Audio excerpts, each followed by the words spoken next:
We have added one part of our objective that we will have to do very quickly, a short survey on how well you understood from last week's workshop, and also even just this week's workshop, just some quick feedback once we're done.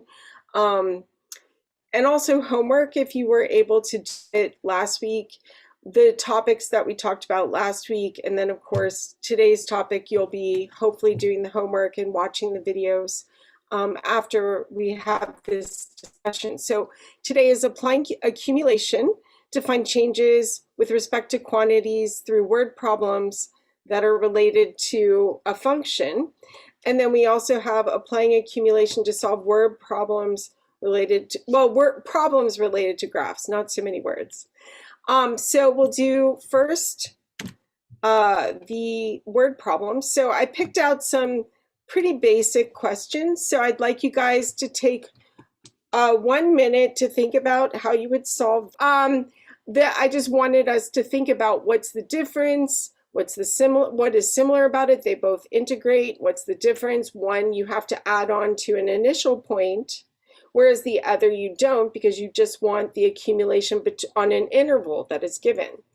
And then the wording is very important for you to know the difference between them. So the initial value was mentioned. And so again, these slides will be available to you since you're members of Kairos. You will be able to go and see each of these slides whenever you want before your AP test to just review again more slowly on your own this discussion, since we're going to be rushing. So here's another example I came up with, which is actually pretty similar to an actual AP problem, because they like to accumulate things, right?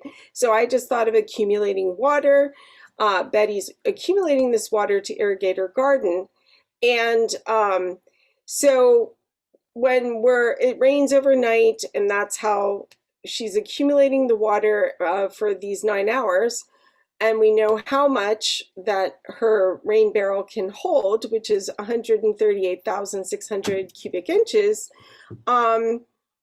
when it's completely full. And then we're given a piecewise, and this is very typical if this is the type of AP question you will get this year. I don't know. I haven't seen a piecewise since like several years ago. Maybe 2010 was the last time. But that means it could come very well this year. So will the rain barrel be full at 8 a.m.? And so given that we have time t equals 0, which is 11 p.m., okay, the time at which this would be starting to fill, and then at 8 a.m., we have to look at the piecewise and figure out where would we be? Would we be on the interval 0 to 3, 3 to 6, or 6 to 9?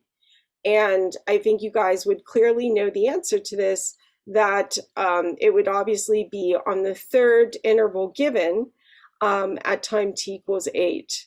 So let me just ask everybody, since I'm explaining so much, for a moment, what would we do to find the answer of how full the rain barrel would be based on what I've already shared with you today? So we move on to applying accumulation to graphs. And